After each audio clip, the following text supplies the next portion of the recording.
死んだは初めて俺に伝えている。絶望の匂いだ。面白いこと見せようか。ほら、こんなに人が多すぎて。お父さん。あかん。ドナルド君はまだ死ぬ時じゃないでしょ。アメリカ万歳。ファイト。絶対負けないよ。ランドトライドまで。出ろ。だってまだサンキュー言ってないでしょ。一回も言ってください。おい、仲良くしてるね。この世界季節にいけるかな。昔グレートだと大きにまたグレートになるかな。あのさ、有名人なら誰かのマンコを掴んでいいさ。そう。やらせるで。What's going on, everyone? Welcome into CobraCast 199. I am your host, Jeremy Prime, Mage IDOT of the 199. Happy to see all of you here on a Saturday night. I did not get a chance to go live last night, but we're here and we have a few things to talk about. So I hope everybody's doing well. And yeah, we got to get right into it because we've had a few stories and it's been, I've been trying to keep up the best I can. Obviously, I said I'm out of town, spending time with family, yada, yada, yada. So I'm doing the best I can to keep up with a lot of the news. And there has been a lot of news today. One thing in particular that happened that was awesome was Donald Trump dropped this meme right here on Truth Social. And if you need a closer look, this would be one Barack Hussein Obama as O.J. Simpson. And if you look a little closer, you have the fat J.D. Vance meme along with Trump in the police cars. There's actually a video of it, I think, that Trump uploaded. So our president continues to be the GOAT when it comes to shit posting and trolling. So, of course, there you have President Trump doing it once again. It's so good, dude. And he's been a pretty busy guy, on Truth Social because he's posted a few things that have gotten people a little worked up. He's been calling out Kamala and the Democrats and basically calling for them to be arrested. He says right here, this is, holy crap, President Trump accuses Kamala Harris and other Democrats of breaking the law and demands their prosecution. These ridiculous fees were incorrectly stated in the books and records. You are not allowed to pay someone for an endorsement. It is totally illegal to do so. They should be prosecuted. This is a result of them admitting to paying, and probably illegally, $11 million to Beyonce for an endorsement she never sang, not one note, and left the stage to a booing and angry audience. $3 million for expenses to Oprah, $600,000 to a very low-rated TV anchor, Al Sharpton, a total lightweight, and others to be named for doing absolutely nothing. Can you imagine what would happen if politicians started paying people to endorse them? All hell would break out. Kamala and all of those that received endorsement money broke the law. They should all be prosecuted. Thank you for your attention to this matter. So there you have it, President Trump just calling out the Democrats and calling for their prosecution. Is the DOJ listening? Is Pam Bondi going to do her job? It would be nice, wouldn't it? It would be very nice if Pam Bondi could actually do her job. So we shall see what ultimately happens. But, I mean, yeah, it's obviously, a big scam. And if you've watched enough TV shows, like me, Breaking Bad, Animal Kingdom, Stacy says it in the chat right there. It's called money laundering. I mean, I've watched enough TV in my day to know how that works. So yeah, we'll see. Derek says, who cares? Release the files. Well, Derek, if you weren't a fucking retard, you would know that they are working on that. But you're too busy just talking shit because you're a retard that does no research whatsoever.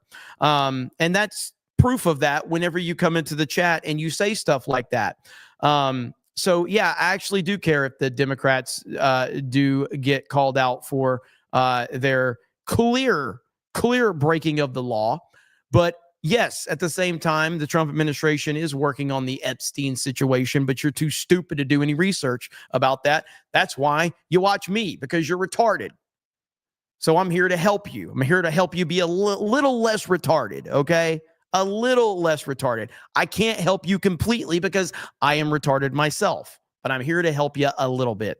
So thank you for being here. Send more super chats. Okay, let's see where we are now. Let's see who all's here in the chat. DJ Fisty Meme says, almost there, Jeremy. The People's Dog says, don't go woke right, man. Been disappointed in a lot of our so-called influencers. Enjoy your takes the most. Well, I appreciate that. I don't really know what woke right means. What I will always be is honest, and I do use a ton of sarcasm, and sometimes that gets people, confused. But I've always been a very sarcastic person, and I tend to respond with stupidity with sarcasm, and then I enjoy when people take my sarcasm seriously. Yeah, I mean. Listen, I'm not really interested in being part of any group, whether that's the right wing, the far right wing, the left wing, the far left wing. It's never really been me. I'm not even interested in being part of the MAGA influencer crew that's always been out there. I feel like the majority of the MAGA influencers are very fake, and they're so worried about, just being in the club. But the moment that, that club doesn't work for them, they will then flip and start talking about something else. So it's really strange, man. But I don't want to be in anybody's club per se. That's why I always go after the anti-Israel crowd, because it's so fun to work them up, because they are so fucking like hell-bent on needing everybody to agree with them. And then they go completely ridiculous and say I'm pro-Israel, which I'm not anti-Israel, but I am anti-Netflix Yahoo. I don't like him at all. And we're going to talk about him here in just a bit because there's a report that Joe Rogan has refused to have him on. And if, in fact, that's true, I say massive respect to Joe Rogan, because Netflix Yahoo is 100% trying to manipulate American media and American podcasters, and a lot of them are falling for that shit. A lot of them are. And so I'm glad if Joe Rogan is refusing to have him on. I'm very happy about that, because I think he's a manipulative piece of shit, and he has tried to manipulate American podcasters. And a few of them, the Nelk boys, get caught up in that. And there's been some others that are just so pro Netflix Yahoo, and it's ridiculous. So I'm glad that Joe Rogan's standing up for it. MAGA Mike, that is Mike S. MAGA Mike says, letting y'all know, this for 20, letting y'all know you can't create a new X without having your comments hidden if you go after certain accounts. Mine was the Hodge twins, I'm pretty sure. Elon's Twitter isn't great for new users. MAGA hasn't won yet. Well, thank you for the update on that. I mean, I'll say this, Twitter is not great, period. It's fine. It's better than it was, but Twitter sucks. I mean, I got, what did I say? Cause the fact that I knew this would happen, even makes it worse. I got to go find it now. Should I go into my replies? I'm not going to go into my replies, but it was when I was ranting about something. Honestly, I can't remember. So I'm going back to my Twitter to look through it and see. Because I used the gamer word, the best gamer word. And of course, I knew when I used it, I knew that I was going to get my account limited. And that's exactly what happened. And man, I don't remember what it was. Oh, here it is right here. Okay, here it is. Here it is. Is this it? Yep, here we go. So this post right here, of course, you know, I never criticized Trump, apparently. Retarded people. Anyway, I says, Trump is getting ratioed on Truth Social. Never forget the fake MAGA influencers that are blocking people like me for holding 47 accountable. Real MAGA isn't letting go of this. This is in reference to the Epstein stuff. This was a couple weeks ago, and this is where Trump got massively ratioed. Now, I'm not regurgitating that particular story as much as I'm bringing up a point about Elon's Twitter. So I said, at the risk of getting my account in trouble, I'm going to say it because it needs to be said. Any of these MAGA influencers blocking me over this are absolute you-know-whats. And guess what happened on Twitter? The free speech platform. Visibility limited. This post may violate X's rules against hateful conduct. Ooh, hateful conduct. Get the hell out of here, man. So it's just stupid. People getting offended over words. It's the dumbest thing ever. And there's been a lot of that, by the way, going on about around Hulk Hogan.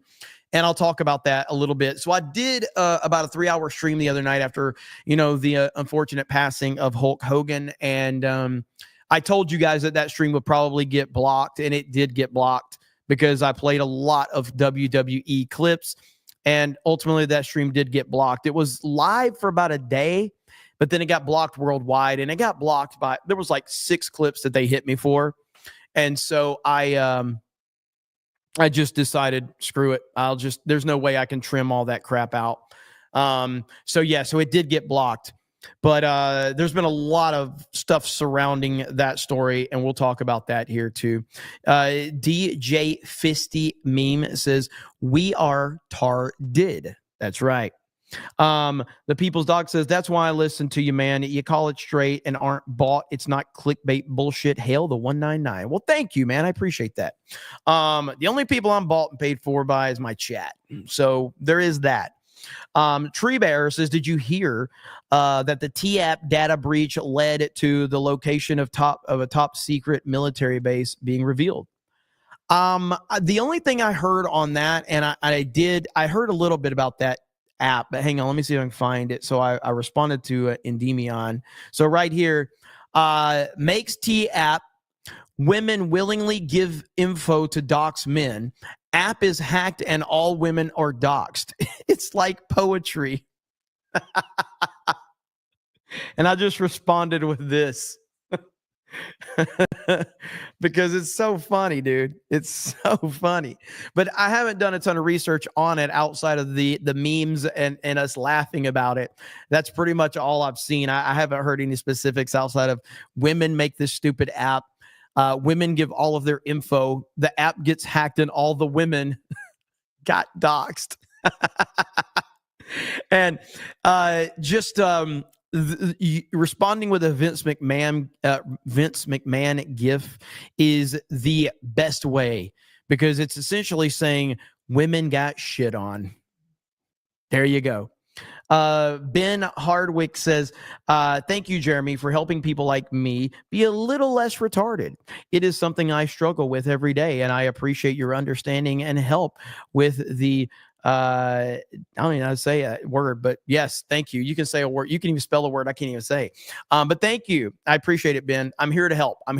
And you know who else is here to help? Sam Sung just dropped a 50 gifted membership. 50 gifted memberships from Sam Sung. That means swig of water for the working man right there. Holy crap, Samsung. The fact that this account was created from a Trump meme, by the way, okay, Can Man, Eric, if you guys can find the original clip where Trump said, Sam Sung. I will then, you got to send it to me on Twitter and I'll clip it out and we can play that clip in the future when Sam Sung drops his 50 gifted memberships. He's doing this a lot lately. Yeah, that clip of Trump saying that is funny as hell. MAGA Mike says you should be able to say, or I think you mean be able to say whatever you want within reason and not be silenced. Elon hasn't fixed this. And in fact, he's kept it going. Very disappointing.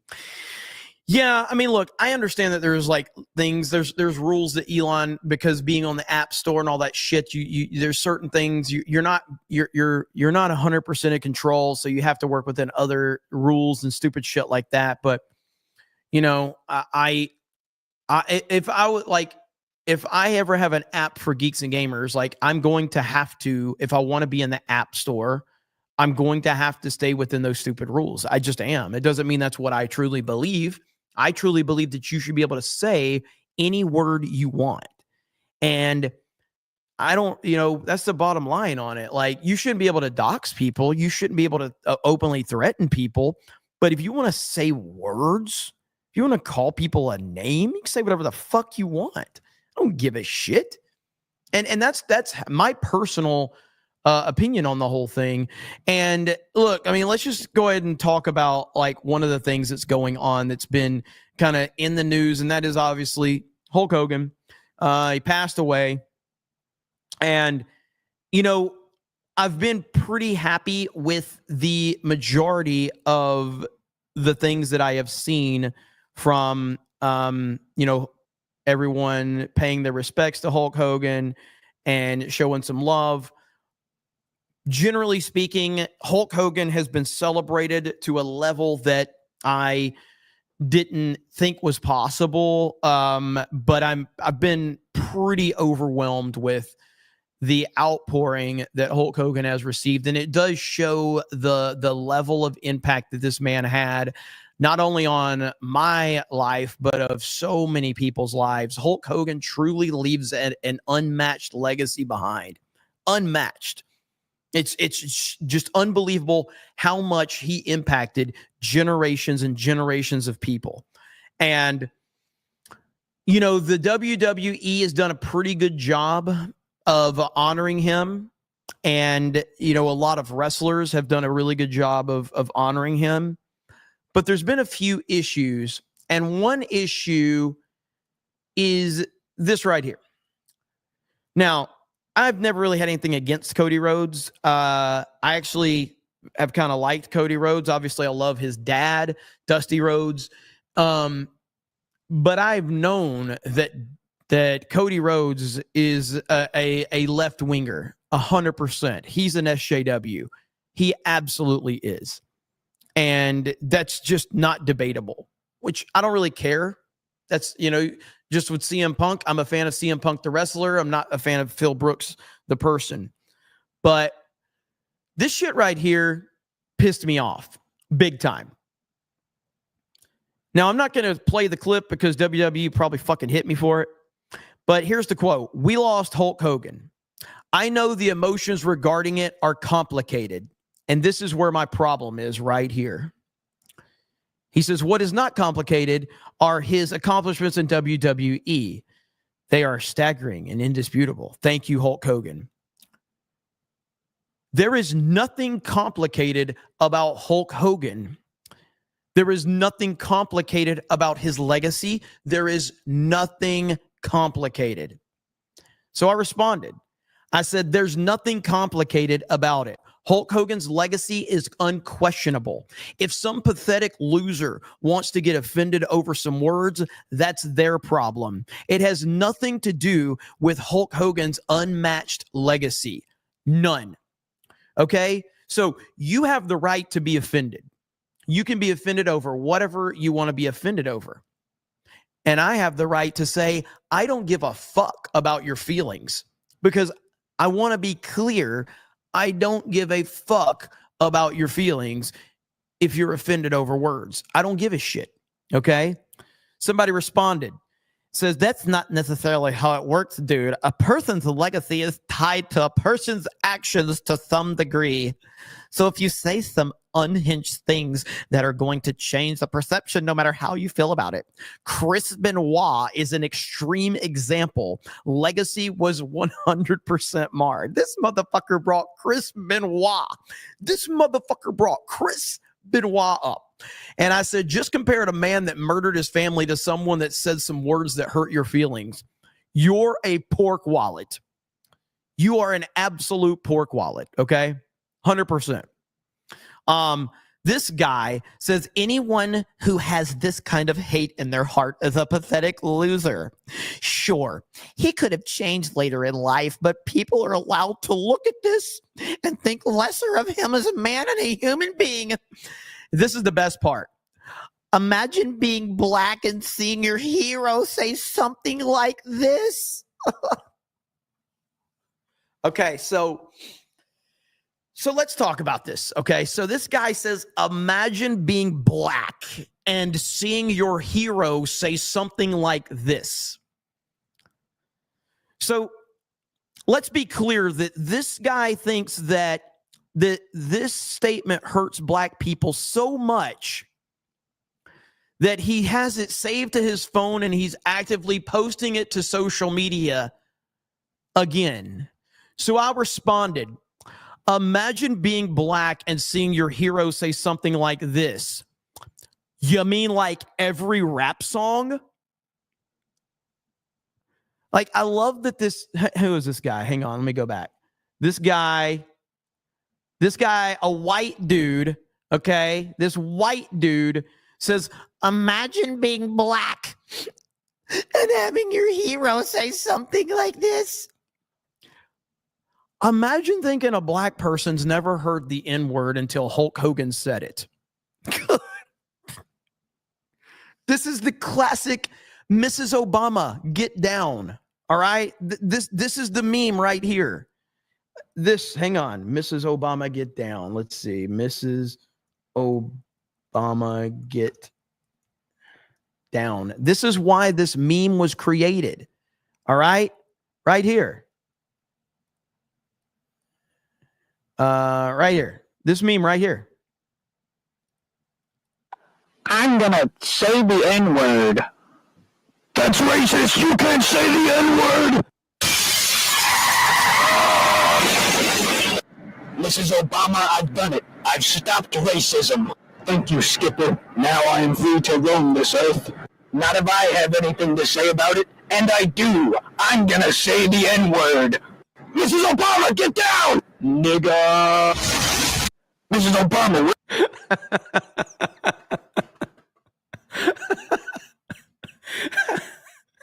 So I'm not going to play the whole thing, but just Google Mrs. Obama get down. But this is what it reminds me of. Imagine being black and hearing your hero say something like this. So it's pathetic, okay? It's absolutely pathetic. And then he's like, I'm sure you have the same energy when it comes to anti-white racism. And then he says 30 seconds of searching later. This is where I bring up my sarcasm, okay? So if you remember this clip from this woman who's calling out racism and then she got exposed. So I am sarcastically saying, looks like she couldn't handle being called out for her racism, okay? It's sarcasm about the hypocrisy of the situation, and he thinks it's a got you. I'm like, what? And I was like, okay, so you're retarded. I get it now. I often use sarcasm. In that particular case, it was to point out hypocrisy from a person that cries about racism all the time. Now you know, and knowing is half the battle. So anyway, the overall point here is that we're seeing a lot of this type of response from people within the wrestling world. And it's all because of a word that Hulk Hogan said in private where he was illegally recorded and they illegally released it. Now, you could say, Jeremy, he still said it, and it still hurt. And I say to you, you're a bitch. And if you live in a world where you think your favorite fucking athlete or actor or wrestler or musician doesn't say things in private that you're not going to like, you live in a fucking bubble and I can't help you. Okay. Also, I don't care that he said that word. In fact, it made me like him even more. What the fuck are you going to do about it? Okay. I don't care. Now, when I say things like that, it is specifically a sarcastic response to let the people know that are fake offended that I don't actually care about you being offended, okay? I don't care. Because I don't care. And nobody really cares about words being said. No one's actually offended over words. No real person that has real responsibilities in life is offended over a fucking word. You're just not. And I will never, ever, ever, ever believe otherwise. And that's just the truth of it. But you do have a lot of mentally ill people out there that pretend to be offended. And I have this video right here. So there's another person within WWE, Chelsea Green. Chelsea Green has pandered to an SJW audience. Guess what? She said something that the SJW audience didn't like, and she stepped in it, and she ended up deleting the tweet, apologizing for it, and then leaving Twitter. Chelsea Green receives online threats following comments made about Hulk Hogan. Plus, the AAA titles are going to be defended on SmackDown next week. And an epic reference from across the wrestling landscape. Comments by Chelsea Green on CBS News caught a lot of backlash. So she was interviewed on CBS News yesterday and was asked for like her thoughts and her reaction to the death of Hulk Hogan. Yeah, so she said, polarizing political views aside, he was an absolute icon, and if it weren't for Hulk Hogan, there. Okay, first of all, if your first response about Hulk Hogan is polarizing political views aside, you've already lost, okay? Because that has nothing to do with it. The fact that she had to qualify this is like polarizing political views aside. The people that you're pandering to don't care. And that's the problem. The people that you're pandering to do not care. Are many of us in the industry who would not be there. It's a loss that we're deeply feeling in the wrestling community. So obviously she's on TV. She's been asked about this passing that had literally just a very fresh news at that point that Hulk Hogan had passed away.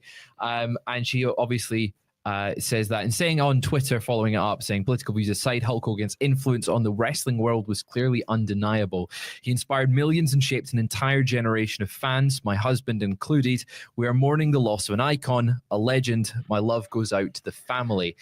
These comments have received some online backlash. Now, obviously, social media is a cesspool of people just constantly arguing. So it was no surprise that at some point there was going to be backlash. I'm going to take a guess and think that I don't watch these guys normally, but I would imagine both of these guys are sensitive soy boys.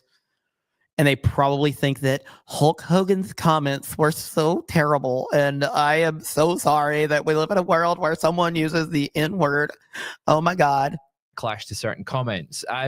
It's hard to surmise what the reason for this backlash is, because it looks like there is people annoyed at Chelsea Green for not discussing the comments Hulk Hogan has made in the past that he rightly received backlash for. There it is, that he rightly received backlash for. So I would ask you, do all the rappers that say the word, do they deserve backlash, or can they do it because they're black? I would love to get your clarification on this. I would love to know what your stance on that is.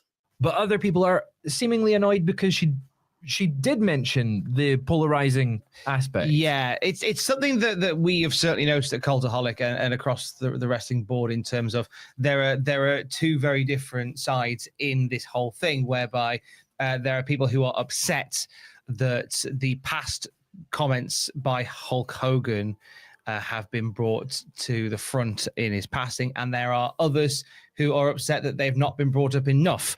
There are those upset that so what you need to understand here, and I will say that, like, this just proves that apologizing to the mob will always be the worst play in any situation, because Hulk Hogan did publicly apologize for his comments and asked for forgiveness from anyone that was offended over them. Guess what? The man is dead, and those same people that he was begging for that apology are now using it against him, because the apology is never enough for these fucking mentally ill people. They are never satisfied, ever.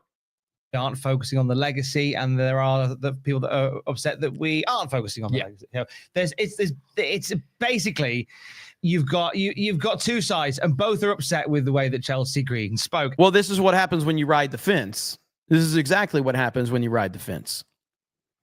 And is if you ride the fence, you're going to be pissing off everyone, and so you're making no one happy, and you're pissing everyone off. But this is like there are objective facts here, okay?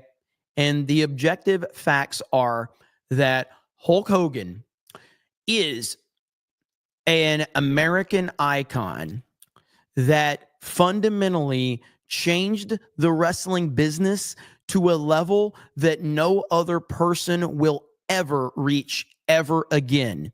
And every single person that is in the wrestling industry in any capacity owes everything that they have to Hulk Hogan. That is the truth. And the only other person that is part of that equation is Vince McMahon, another person that the same weirdos that hate Hulk Hogan hate Vince McMahon. The two men that are responsible for every single thing that is happening in this multi-billion-dollar worldwide business. There are two men that you can point to as responsible. Vince had the brains, and Hulk Hogan had the charisma and the talent. And those two men created all of this. Hulk Hogan probably is more responsible, even though Vince is the idea man, and Vince and his decisions and breaking up the territories and steamrolling the competition. But without, it goes back to the Belichick-Brady element. Who's more responsible? Brady's more responsible, because Brady was the man. Like, he was the guy doing the work. Ideas are only one aspect of it. You have to execute those ideas. And Hulk Hogan was the perfect person in the perfect scenario. I mean, and people that don't watch wrestling and don't understand wrestling, and I know there's a lot of people that don't understand this, you think that just because someone is picked, you think that they're just anointed and it's easy because it's fake. And that is a completely retarded take. Another example of this is Lex Luger. Lex Luger, after Hulk Hogan went to WCW, Vince and the company decided to put everything behind Lex Luger. They gave him the American flag, the American trunks. They made him this all-American, he was chiseled from rock. He had the look. He had everybody was, like, oh man, the Lex Express. They put him on a tour. They toured him around. He was on fucking Sports Illustrated with Michael Jordan. Like, he had all the momentum, but he didn't have the it factor. He couldn't be the lead man. He couldn't do what Hulk Hogan did. Even though on the surface it looked like he had everything, he still could not be the man, because to be the man, you have to be something special. And Hulk Hogan was a once in a lifetime, talent, and his charisma was off the charts. So Anyway, the point being is that he changed the landscape of the business. And the fact that not all of these left-wing losers don't want to give him credit says so much about the current state of professional wrestling.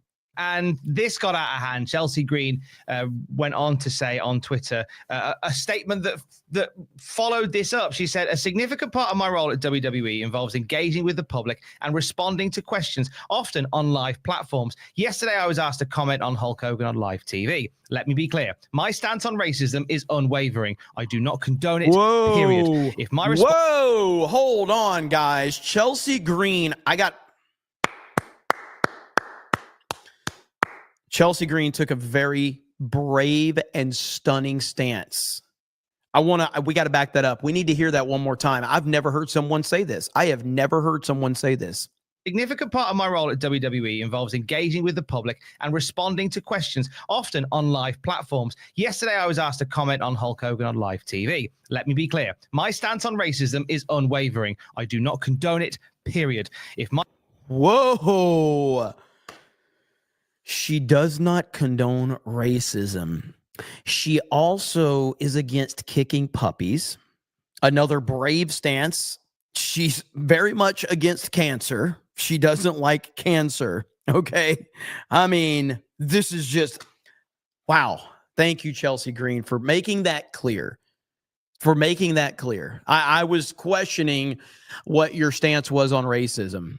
My response or tweet seemed dismissive of real concerns. I sincerely apologize. That was never my intention. I try to acknowledge a death respectfully, even when that legacy is complicated. I am learning one day at a time, and I will continue to learn. And that's seemingly the comment that has got. So that's kind of the gist of it right there. And I saw someone made a comment earlier about it that, and make no mistake, none of this has to do with the N-word, okay? Let's just be clear. Do you know what this has to do with? You know exactly what this has to do with. Everybody does. This has to do with President Trump. That's what this has to do with. President Trump. They hate him because of Trump. Okay? It's that simple. Bottom line. They hate him over that. And I like this statement here because this account right here, says Cody Rhodes is weak, a mental midget who runs when things get tough. He is incapable of overcoming obstacles, so he begs in politics for his own cause. He's the definition of lukewarm. He couldn't wipe Hogan's ass, let alone strap his boots. And that was in reference to his weak comments. This person says, what did Cody say that made him weak? Cody paid a tribute to Hogan in a perfect way, acknowledging that some of the situation is complicated, but Hogan's legacy can't be denied. And then this guy says, like Chelsea, Cody has created a mentally ill fan base that he is afraid of. 1,000%. They have created this puts it into perspective right here. They have created a mentally ill fan base that they are afraid of. And so they have to qualify any comments about Hulk Hogan, who supported President Trump. And that's why she said, politics aside, fuck these people, man. I'm just sick and tired of it. And it all goes back to he supported President Trump. If Hulk Hogan would have supported Kamala Harris in the last election, all of these people that are dancing on his grave would be celebrating him right now. It's simple as that. You know it, and I know it, because this is how broken they are. These are broken, mentally challenged people. So anyway, I wanted to address a lot of that because there is a lot of that's a huge discussion going on right now online. And yeah, I will say, like, the overwhelming response to, to Hulk Hogan's passing has been awesome. The worst part of it to me is just how the certain WWE wrestlers have had to approach it because they're so scared of their fan base. And shockingly enough, shockingly enough, one of the best responses was from AEW and Tony Schiavone. If you can believe it, AEW is a competitor to WWE, if you want to call them that. And they have not really ever acknowledged, the WWE stuff, but they opened AEW Collision with this right here. And I got to say, very, very classy and very well said. Fans, we appreciate you being with us here on Collision each and every Wednesday or each and every Saturday. Don't forget, Thursday will be Collision coming up live next week. And it was quite a week for all of us who have been in professional wrestling for a long time with the unexpected death of Hulk Hogan. Hulk Hogan was the man who brought professional wrestling into the mainstream in the 80s and in the 90s, right here on this network, right here on TNT, almost 30 years ago, Hulk Hogan lit the fire that began the Monday Night Wars. And he also put WCW on the cable TV map right here on TNT. Sometimes we take a look at these stars that are bigger than life, and we forget that they are just like us human. And we forget they have families that care about them. Our condolences go out to Hulk's family, his children, Brooke and Nick, his wife, Sky. And if you've never lost a member of your family, you have no idea what the pain they are going through right now. And believe you me, it is intense. From all of us here at All Elite Wrestling, RIP, brother. That is how it's done. No mentioning of, well, he was a controversial person and he has a complicated. No, none of the bullshit. They just called it like it was. Tony Schiavone has been in wrestling forever and a day, and I thought this was a perfect response. So massive respect to Tony Schiavone and AEW for that very classy response. John freaking Murdoch, 450, says not to shift from politics, but saw the Fantastic Four today, and it was meh. Liked Superman better. Glad to catch your stream tonight. Hail the 199. Well, first of all, John, and I saw you followed up and says, silly me, I thought you were talking politics. I didn't know you were getting passionate about Hulk Hogan. All good. I kind of was still talking politics because, because of the Hulk Hogan and Trump element, because I do think that is tied into it. But I appreciate you, bro. I, too, saw Fantastic Four today. And all I have said up to this point is better than James Gunn's Superman. That's all I'll say. So we disagree, John, but that's okay. I know you like Superman a lot. I did not like James Gunn's Superman.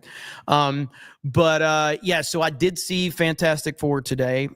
And I didn't love it. I didn't hate it. I think that it's fine. I think that there's some good messaging actually in the movie. I thought the worst part of it was Pedro Pascal as Reed Richards. I thought he was horribly miscast. It was fine. I liked the time frame that they were going for. It felt very authentic from that perspective. And it's a fine movie. There's a couple of things that happened in the end that really kind of soured it for me, for sure. So, it's fine, I guess, but I didn't love it. I don't even know if I liked it or not liked it. I'm very much I've thought about it a little more since I first saw it. And I was like, I will say this. I liked Thunderbolts more. So, but it's better than Superman in my opinion. But I'm sure a lot of people will disagree with that. So I think ultimately what this comes down to, what Fantastic Four represents for me is it's not a terrible movie. But what it represents to me is that we have lowered our standards so much based on the last decade that we see something that is not a woke disaster piece of shit, and we are far too forgiving. And I'm guilty of that as well, by the way, just to be clear. So I think Fantastic Four is going to be a classic movie from that perspective, where we see this and we go, this isn't a woke piece of shit. This is actually okay. This is actually not the worst thing I've ever seen. And they're not beating me over the head with political propaganda and messaging. And our standards have become so incredibly low that we're okay with that at this point in time. So I'll talk more about it on Geeks and Gamers, but I wanted to give you an update on that. Thank you, John. I appreciate the super chats, brother, as always. Let's see where we are. Samsung with those 50 gifted memberships.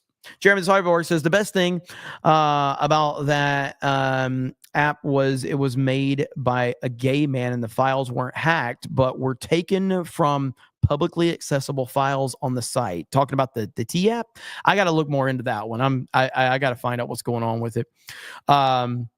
Let's see. No PhD Coyote says statistically, how many young people didn't die in car wrecks because they were home watching the Hulkster? That's one way to look at it, brother. That's one way to look at it. Okay. This guy right here has been in my chat a lot. Hang on just a minute. God, let's see. Okay. Yeah, this guy. So he's obsessed with like, I guess he says that he's comparing me to Alex Jones. And he's saying that I'm not on Alex Jones' level. And I would say comparing me to Alex Jones is far more credit than I deserve. So you are, in fact, complimenting me by even making a comparison of me and Alex Jones by saying I'm no comparison to Alex Jones. You're basically complimenting me.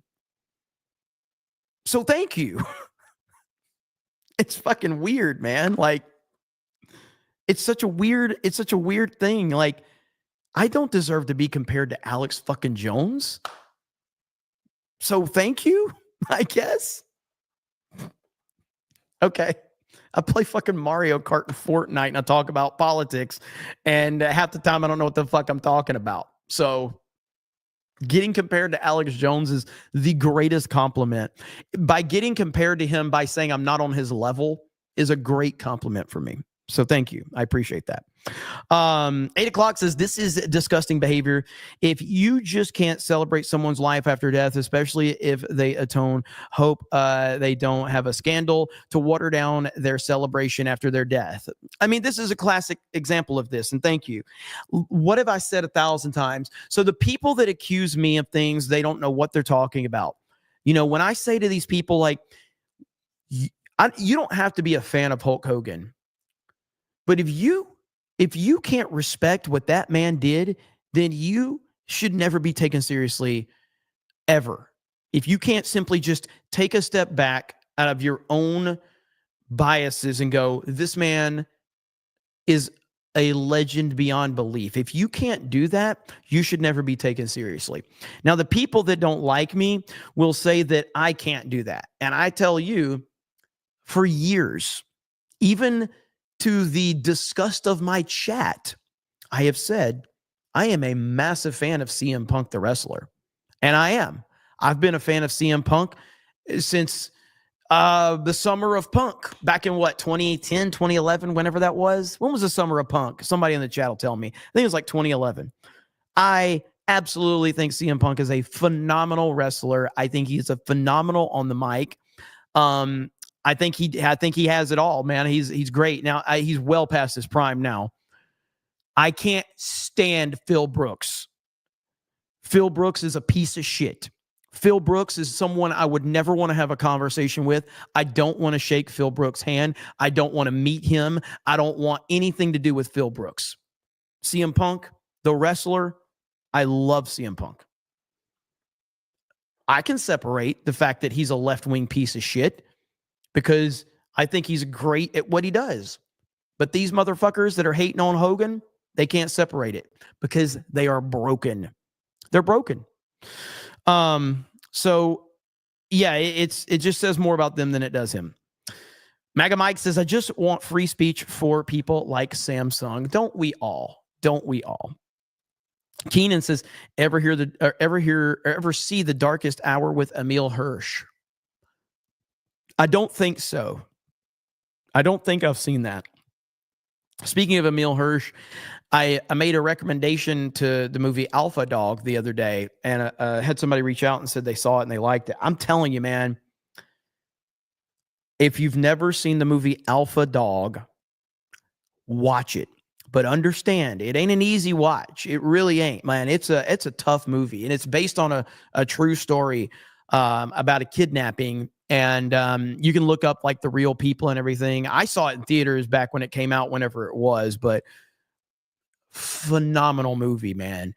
Top tier acting. You're gonna see like Ben Foster in that movie. His acting in that movie is as good as of a performance as I've seen. He's not the star of the movie, but he plays a pretty big role in the movie. Shockingly, and I haven't seen a lot of movies with Justin Timberlake. Like I don't think I've seen In Time. I've seen a few movies with him. Timberlake, I've kind of always felt he was cringy with the acting, but Timberlake is amazing in Alpha Dog. He's fantastic. Emil Hirsch is fantastic. Bruce Willis is awesome in the movie. Sharon Stone is awesome in the movie.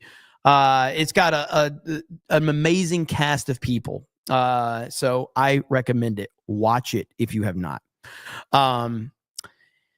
I like how we've got to, like, Cam Man says he isn't a good actor, and then Ashel Tain says he's a decent actor.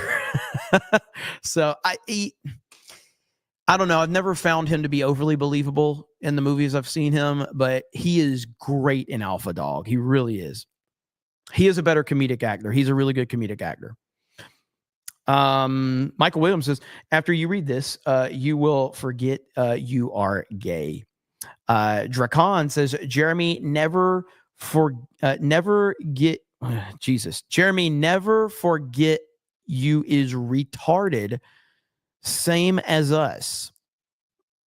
Bit you is, oh my, I don't know what the fuck what am I supposed to do? What am I supposed to do here? All right.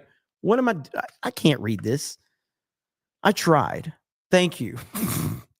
MAGA Mike says, if I can't call the Hodge twins fake MAGA grifting room temperature IQ morons because they're protected somehow, then it isn't free speech.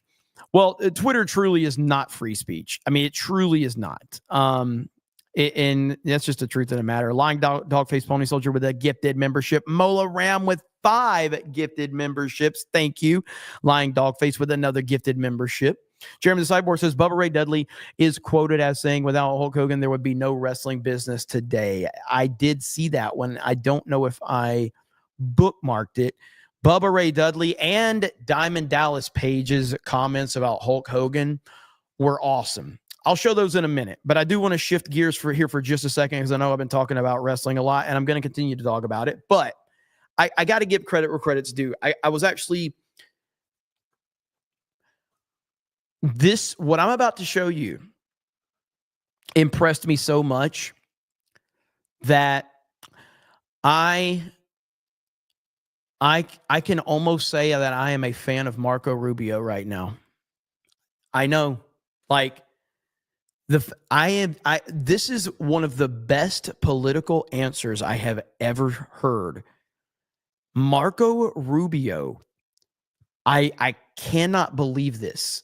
You got to listen to this response from Rubio. This is an incredible response. Marco Rubio just blew me away right here with this response. Listen to this and tell me this is not one of the greatest, like, political responses you've ever heard. Final question. You just brought up your run in 2016 for president.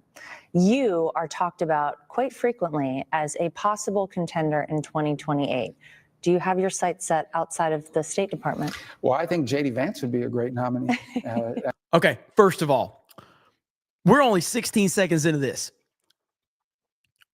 What a guy to say J.D. Vance. Wow, what a perfect answer already. Unbelievable. Contender in 2028. Do you have your sights set outside of the State Department? Well, I think J.D. Vance would be a great nominee. And if, I think if he decides he wants to do that. And so, I think he's doing a great job as vice president. He's a close friend, and I hope he intends to do it. I know it's kind of early, but being in the role that I'm in here at the Secretary of State, I really don't play in politics. There's actually rules against me being involved in domestic politics. And I want to do this job as long as the president allows me to do it and stay in that job, which would keep me here all the way through, January of 2028. I feel, honestly, you never know what the future holds. You never rule things out or anything like that because you just don't know. Things change very quickly. But that said, I believe that if I am able to be here, through the duration of this presidency, and we get things done at the pace that we've been doing the last 6 months, I'll be able to look back at my time in public service and say, I made a difference, I had an impact, and I served my country in a very positive way. And I would be satisfied with that as the apex of my career, and so that's what I'm focused on right now, because we're doing some special things that I think are going to bear dividend and fruit for a generation. What an answer. What an answer. Like, absolutely spot on. He puts JD Vance over. He shows that, as long as the president's willing to have me, I want to stay in this position. Like, what a perfect answer. And he has done a great job up to this point. He has proven me wrong. I'm happy to say he's proven me wrong. Marco Rubio has been one of the best picks in an administration that has a lot of great picks. That was awesome. So big shout out to him. I see our boy Andrew says, apologies for being disrespectful, Jeremy. Well, first of all, you owe me no apology. I know you were criticizing me a lot in the chat, but you're welcome to criticize me. Everybody's welcome to criticize me. But I appreciate it, brother. So thank you so much. Another thing that's happened today that has gotten a lot of people talking is, I don't know what's going on with Dan Bongino, but Dan Bongino posted something pretty strange. Now, there's a channel that I occasionally watch, and I'm sure some of you watch him. I'm assuming. I don't know. I think he gives pretty good information, and his name is the Depressed Ginger, and I like his channel. And I didn't see this today, but he posted Dan Bongino posted this weird. If you haven't, you should check this guy's channel out, though. He's good. But Dan Bongino posted this weird message. Let's listen to a little bit of this video. And if you can link to his channel, mods, Depressed Ginger, it's a good channel. The Epstein situation with the deputy director to the FBI, Dan Bongino, coming out in a cryptic message on X and saying that what he's uncovered has changed him forever. He says this is not how a republic survives. Now, I'm not sure why the deputy director would be saying this cryptic message, which is only going to lead to more speculation. 100%. Like, why is Dan Bongino posting this? This helps no one for the deputy director, Dan Bongino, to post this. Like, I don't understand why he would do this. This helps nothing. By the citizenry, but that's what he said. And I even tweeted that. I'm perplexed by this, but I do think this has been a big hit to Bongino in terms of his personal life and just how he feels. He was doing a Fox News interview. He said, I've sacrificed so much. He was a Rumble guy. He was more of an influencer. He was a video maker and you can say podcaster, I guess, on Rumble, the biggest #1 podcast or stream. And he comes and he works for Kash Patel and Trump, and he wants to be honorable and he wants to serve his country. But, when you look at what he's saying here, it's changed him forever. This is not how. And this is the thing, too. Like, listen, I can only speak for me. And I am the luckiest person in the world for the job that I have. And yeah, I mean, it's not like I just, it took a long time for me to get to where I'm at. But I'm still very lucky to be where I'm at. And there was a lot of sacrifice and I lost a lot of money and a lot of time. But ultimately, we are where we are now, and Geeks and Gamers is doing very well. And I'm nowhere near Dan Bongino. Dan Bongino was at the top of the world of podcasting. I mean, this guy had it all. I mean, he was the biggest. Okay, I don't know how much I buy Rumble's numbers, first of all, but regardless, like if we're gonna take them at face value, he was getting like 100,000 people watching him on Rumble. I personally don't believe Rumble's numbers, but how do we know YouTube's numbers are legit? You know what I mean? But Rumble's numbers seem very shady to me. They just do. But anyway, we'll take it for what it is. He was huge. And even without Rumble, like Dan Bongino was, he had a show on Fox News. He had this big podcast. He had connections to the president. He had basically everything you would want in life. You make your own, schedule, whatever.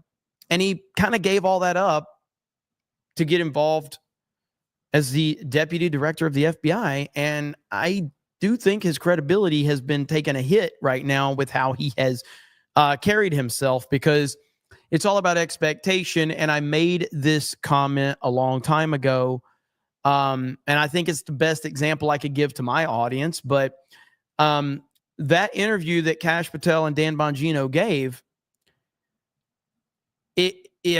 how you saw Bongino and Kash and how they got to be so well known within the MAGA movement was that they were bombastic and they were like calling out like the Epstein list. We need to expose the pedophiles. We got to find them. There's people right now, because this Epstein list has not been, released. There's people out there that are hurting children and we have to stop this, bombastic and all of this. And then they get in the position of power and they just go, he killed himself. We know, we've seen the file. And you're like, what?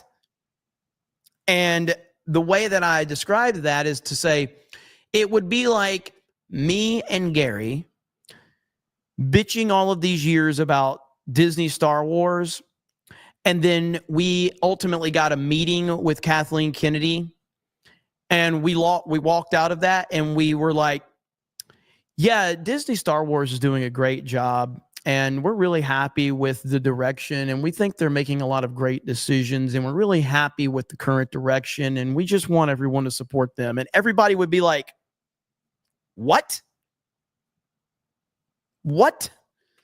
And I was like, so it's just, none of this makes sense. None of this adds up with Bongino and how he's acting. Or Public survives, you have to wonder what he's talking about. And also, it's just like, you're the deputy director. Why are we doing this cryptic stuff where we have to speculate? I mean, there's been so much speculation as is about the entire Epstein mess up until this point. Now Bongino comes out and says this. There's been reports by Fox News yesterday. They said, well, Trump's going to reveal more now. He's going to reveal the list of names. You have Ghislaine Maxwell possibly giving out around 100 names in total, trying to get a pardon from Trump. Imagine what people would say if something like that happened. Obviously, if something like that does happen, it would be. Somebody says this post wasn't about Epstein. Well, you might be right, but the problem is that when you make a cryptic post like this, it, as Depressed Ginger has said, this is going to create speculation. Go to his other post. What do you mean his other post?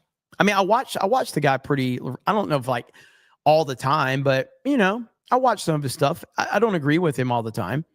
But very likely for an extraction of names and intel and information that Maxwell would give up, that potentially would be very good. He followed up saying it wasn't about Epstein. Who? Dan Bongino did. But again, why even fucking make it? Why? Why make this post? Why be vague and cryptic in the first fucking place? You created all of this speculation. Then you have to clarify. How about just don't be cryptic? I hate this shit. I'm so tired of it. Bongino clarified he was talking about the Obama stuff. Well, maybe he should have fucking tweeted that in the first place instead of being a fucking woman about it. For the administration to possibly save face, I think the best way to salvage this situation, because we know in some form or another, and I said this when Elon Musk said it.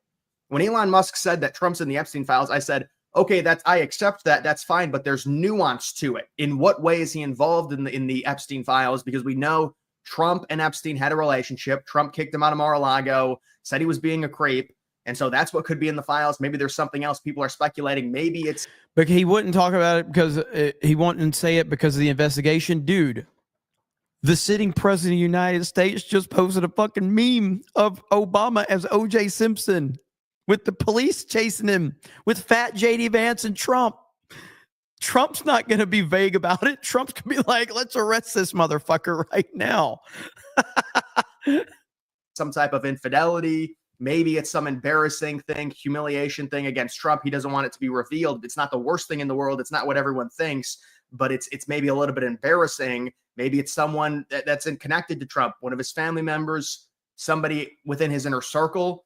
So there's all this speculation. This is a nuanced thing. It's not just, oh, Trump is guilty of this. It's very, very, very unlikely that what liberals are saying is the case, which, oh, Trump goes to the island or Trump did something with younger girls, because Trump was one of the first people to originally bring it up in 2015. And then he kind of went coy and stopped talking about it. Possibly people saying, well, that's when he realized. Trump's not the only, or not directly investigating it. Dan is.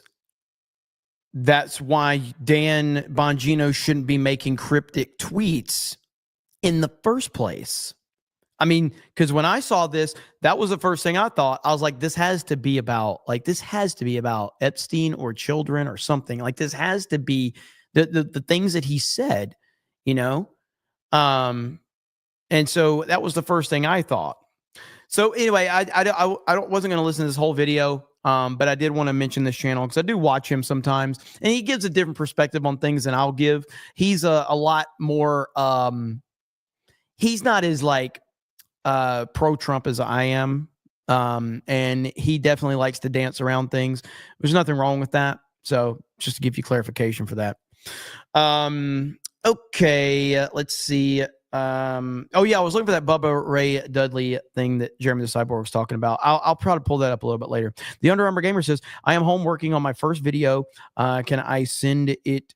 Let's see. Can I send you it just to see what you think after I upload it? I don't want to play it on stream or anything. Yeah, you can send it to me. I'll try to check it out. Let's see. Daniel Benoit says, I heard my dad's name. Is he safe? God. Fuck. You guys are brutal. MAGA Mike says, Hulk Hogan was a legend. Anybody who disagrees is a loser and probably approves of censorship like Elon apparently does. Taker says, breaking, Jon Stewart retroactively blames Trump for his failed solo project after leaving The Daily Show and again being stuck on The Daily Show. Solo Felix says, people crying over Hulk saying the N-word in private like they never said it before or heard it said is pathetic. Hulk was looking out for his daughter. MAGA Mike says, censorship is coming back again. Be ready for it. Anthony Gaming says, what do you think about other promotions title belt on WWE like TNA and AAA permission working with WWE? The AAA promotion. I don't know. I haven't looked too far into that yet. I mean, and you know, working together is, I guess it's fine. I haven't really put a lot of thought into it to have a strong opinion on them working together from however perspective, however deep that goes. I'm not sure. MAGA Mike says, I can't even chat fuck censorship without censoring it. We haven't won, brothers. We haven't won. That's for sure. The Royal We says, did you ever look up the dancing Israelis? No, I've been with family for like the last several days. I am flag says CobraCast 199 shirt in Hogan colors. That's not a bad idea, actually. Can man screenshot that, throw it to my DMs. That is a good idea, actually. Vault 95 says, midnight CobraCast, hell yeah, late night gaming for me. What's up, Vault 95? Glenn says, Hogan was a drop kick in the gut. RIP, brother. It was, man. It's been a I have reacted to this a lot differently than I thought I would. Let's see. B Ounce says Australia shouldn't accept American beef or most foods. There is a reason why we are called the fattest country. It's not because any of our foods are healthy for us. In UK and Japan, it just doesn't work. Thank you, B Ounce. Appreciate that. Let's see. Braun Perlman says Dan's attitude since being in office is nothing short of blackpilling. I expected much more masculine behavior from him. Democrats acting like Democrats, shaken to my core. GTFO, bro. I agree. I've been like Dan Bongino might be the most disappointing person that has been appointed in the Trump presidency. And I say that from an expectation standpoint. Obviously, just based on pure disappointment, Pam Bondi wins, but I never had expectations of Pam Bondi. I had expectations of Cash and Dan Bongino, and they have both massively, massively disappointed me from an expectation standpoint. I didn't really have expectations for Pam Bondi. Little Jim's Halo says, how long until the U.S. pulls out of the U.K.? What's going on there? I don't know. Again, I'm a little out of the loop on certain stuff. Jeremy Cyborg says, Carl Benjamin does a great breakdown of the, you mean Sargon. I was wondering, Carl Benjamin. Oh, yeah, Sargon. MAGA Mike says, wrestlers are family. That's what MAGA is. Phil says, have you seen the new American Eagle ad with Sydney? I have. Stuart Hamilton, member message, thank you. Glenn says, should have said leg drop. What you gonna do? 199. It's all good, brother. Mola Ram says, engine, my. Thank you. I'm not gonna say it, but MAGA Mike says, Little Marco came a long way, by the way, from Ohio. Our entire state supports JD. We have a real future. We need to stop the fighting for it. Stop the infighting, you mean? Well, I mean, there is still a lot of that going on, but I don't think that's going to stop, man. I think that there's way too much attention to get on social media right now, and people just, they're going to do what they're going to do. So you can't control them.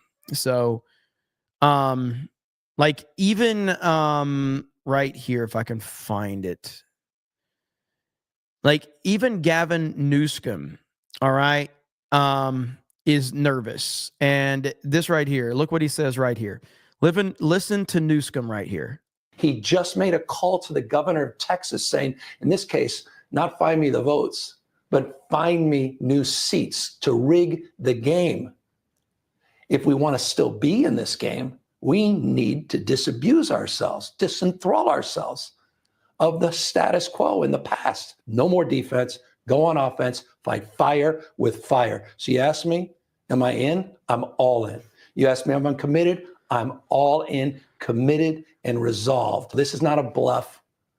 This is a moment to be held to a higher level of accountability. Yeah, this guy's he's losing it right now. Here's a tweet right here. A top Trump ally handed me a Trump 2028 hat. These people aren't joking. If we don't stop this anti-democracy movement now, the 2028 election may look nothing like what we expect in a free country.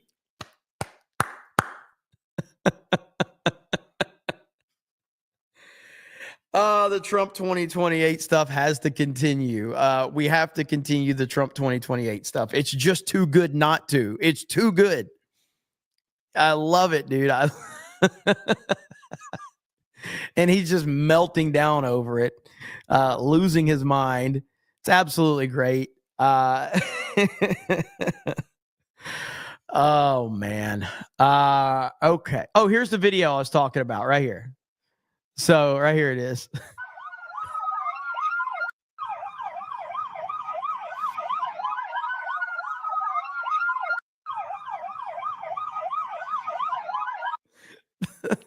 The fact that Trump posted this is the greatest thing ever. Like, it's so good. It's like Mario Kart. The best part is that the fat JD Vance meme is in there. Having the fat JD Vance meme is perfect. And on top of that, JD responded to it. Right here. JD Vance retweeted it. So you have the president and the vice president embracing the memes. We live in the best timeline, all right? I mean, it doesn't get any better than this. Fantastic Knox says, "G'day and hail. So I heard Australia and Trump made a deal with beef trade that Australia will accept American beef." Yeah, I think I heard about that one. So then somebody was super chatting early too. Marlena says, "Watched Alpha Dog tonight per your suggestion. It was really good." Hell yeah. That's what I'm talking about. See? People are liking it. I'm telling you, a lot of people are going to like this movie that have never seen it. Right? The guy says, Dan Bongino is going through it. Not sure what is, but he seems to be having an attack of conscience. Yeah, it will be interesting. Dracon says, "Damn, never thought I'd stump Jeremy with a troll super chat." It's late. I'm tired as hell, but hey, it happens. Brian says, "When do we get our car video?" I don't know. I'll be back late tomorrow night. I'll be back home, so we'll see. DJ Fitzy says the deputy director does more of the grunt work. Lying Dogface Pony Soldier says Bongino may be shaking out the weak hands that may flip and testify. MAGA Mike says laying blame on the administration that inherits the problem itself has been ridiculous to me from the start, but they did handle it poorly. As somebody who works in government, I can tell you Dan Bongino was made promises that were almost instantly disregarded when he signed his contract. Well said there. Beastie Man says, "Hail Jeremy. Also, yesterday was my birthday." Well, happy birthday, brother. Beastie Man, happy birthday. Glad you were hanging out. Well, I wish I would have been live yesterday. I could have wished you, but happy late birthday, brother. Happy late birthday. Okay, so another thing that I mentioned briefly earlier, and I'm pretty happy about this. This is good. So Joe Rogan refused to have Netflix Yahoo on his show. According to Netflix Yahoo's son, Joe refused when offered. And this story is kind of getting some traction right now. And the reason I like this and the reason I'm happy about this is because, I do think that, Netflix Yahoo is trying to manipulate American media 100%. And he comes off as a very, very, very shady person. I don't like that Trump has what seemingly looks like a close relationship with him. Now, some MAGA people will tell you that Trump's working 4D chess on that. And listen, that is a realistic one. Like, I'm not going to dismiss that one per se. I don't know if it's true, but it's much more believable than a lot of the 4D chess that a lot of MAGA supporters try to say Trump is working, because he's not. But a one individual that he may see through, that's possible. But I don't like this guy at all, man. I don't like him. I don't feel that he is honest. I feel he is manipulative. And he is, as I've said before, he is the mall kiosk guy of world leaders. And we all know what it's like with the mall kiosk guy. We've all been in that situation, that terrible, terrible, terrible moment where you make eye contact with the mall kiosk guy and you're like, fuck, he got me. I'm in the laser beams now, and you can't get rid of that mall kiosk guy's like, oh, hey, so here we go. Come here. That's who Netflix Yahoo is. That's who he is. So yeah, I don't like this guy at all. And this is where the anti-Israel crowd starts getting worked up, and they think that I just need Jeremy to watch this video from Ian Carroll and he'll be sold. I just need him to watch Nick Fuentes and he'll be sold. And I watch all these guys. So I but I'm never going to be the boogeyman that they want me to be. I'm not. So it's not going to happen. I'm not almost there. I've seen all the people you watch, and I watch them to get information, and I've been watching some of them for a long time because I think information is power, but I also think sarcasm is more powerful. And so I like triggering the anti-Israel crowd, which is essentially the Jehovah's Witness of the internet.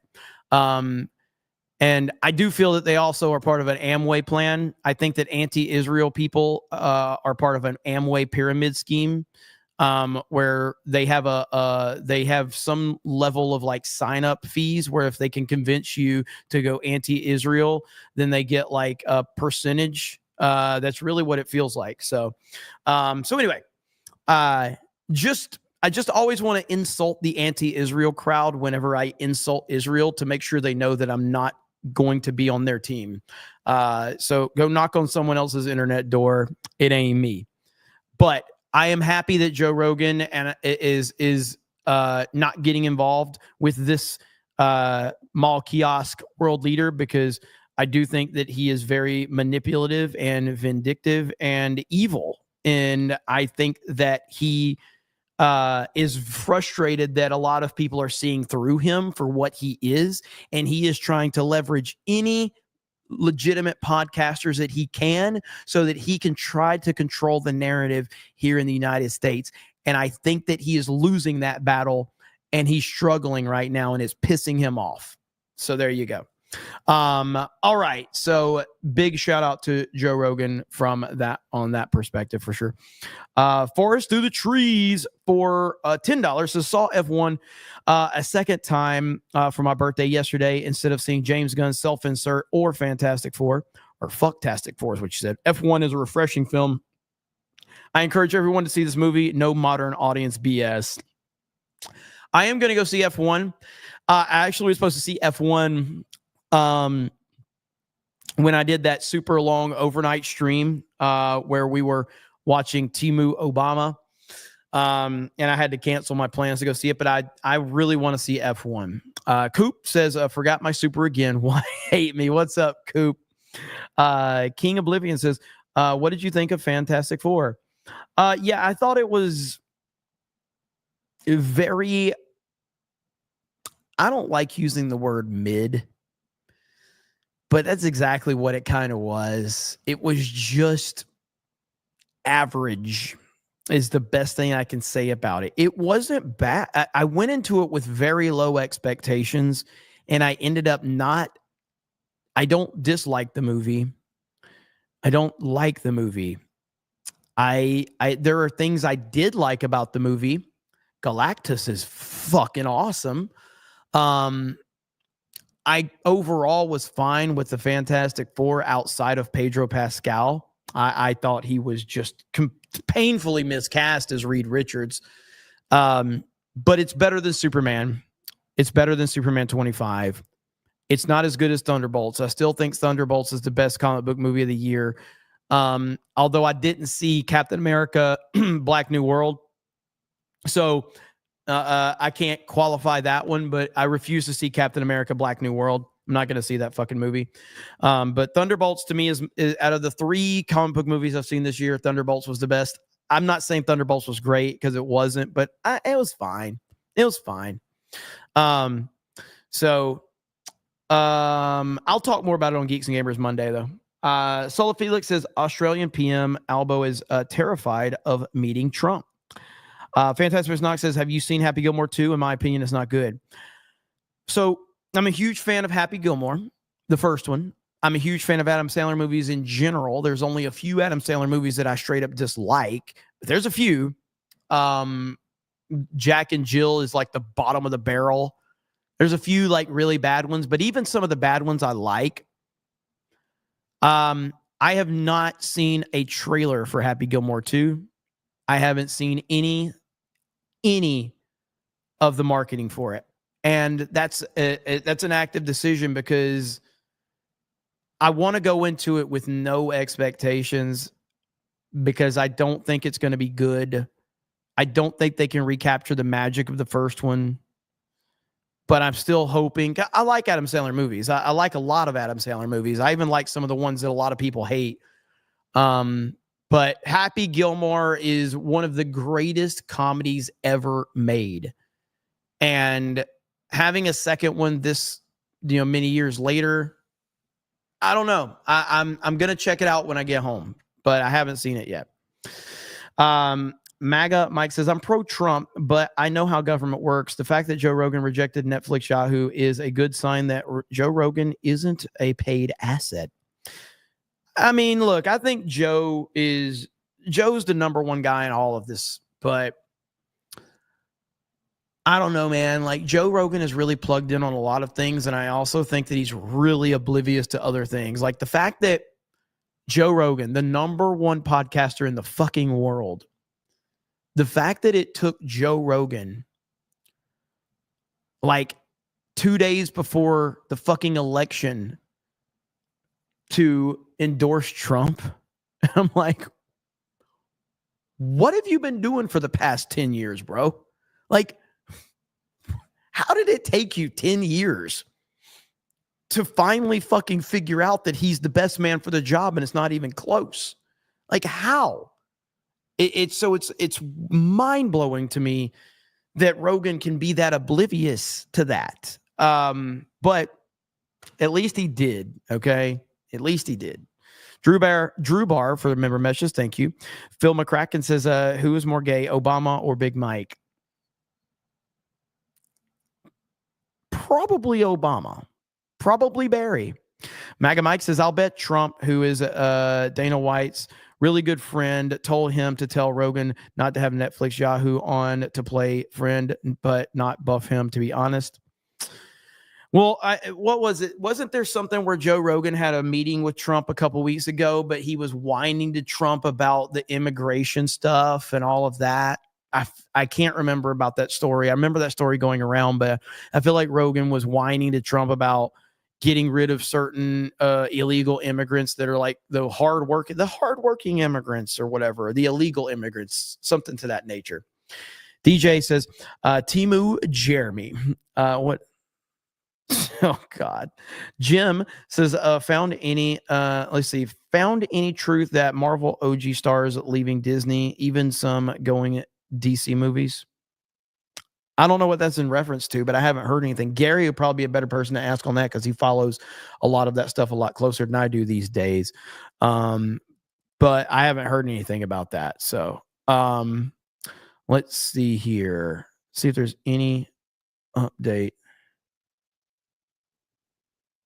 Really? Look at this. Okay, this is shocking. One of the most deranged people in the whole fucking world actually is making a good point about Hulk Hogan. Are you kidding me? Michael Rappaport. What does he say about Hogan?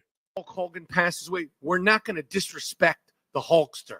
That's what we're not going to do. Is we're not going to be disrespecting Hulk Hogan, the Hulkster. I don't care if he had some controversy outside of the ring. I don't care if he endorsed Donald Trump. We're talking about one of the most original characters in American popular culture history, whether you know wrestling or you're a fan of wrestling or not. We are talking about a guy who created something out of his imagination that captured the world's attention. Men, women, and children all know who Hulk Hogan is, who the great Hulk Hogan was. And like I said, I don't care about him endorsing Trump. I don't care about the stuff that was controversial. We're not going to be disrespecting the man with the 18-inch pythons, brother. 24-inch pythons. 24. Okay? 24. We're not going to be disrespecting the Hulkster for the joy that he gave. Forget you as an adult, sicko. Forget you. Think about the kid. Think about you as a kid. Talk about a real-life superhero. When the Hulkster was out there oiled up with his goatee and his hair and those 18-inch pythons, brother. Pure joy, elation, total original. This is an original character that he created. Hulk fucking Hogan, the Hulkster. We're not going to disrespect the Hulkster, brother. I can't believe that I just heard Michael Rappaport talk for 1:30 minutes, and I don't disagree with anything he said. That has got to be a record.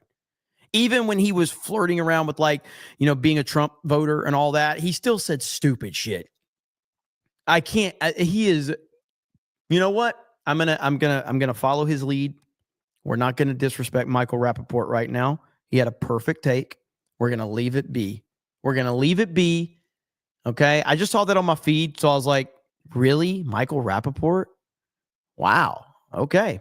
So respect indeed. So I'll give him credit, man. That is shocking. Very shocking. Everybody's running this clip as this drives me crazy when Twitter people do this. So, like, why is this breaking news? This interview was like over a year ago, right? Wasn't this over a year ago when Kevin Spacey interviewed with Piers Morgan? And this tweet says breaking. This was posted 2 days ago. Breaking. I was very fortunate that President Clinton introduced me a lot of business leaders in London because he knew I was coming to the Old Vic. Do you know who I never asked for anything? Was Jeffrey Epstein. I didn't want to be around this guy because I felt he put the president at risk on that trip to South Africa because there were these young girls. And we were like, what? Who is this guy? So I will say this. There were young girls on those flights. There were young girls on those flights, yeah. And that's been out. They've talked about it. But here's my point. There's a big difference between not remembering that I met some guy and some woman on a humanitarian trip where my focus was entirely on what we were there to do and not remembering whether I went to somebody's island.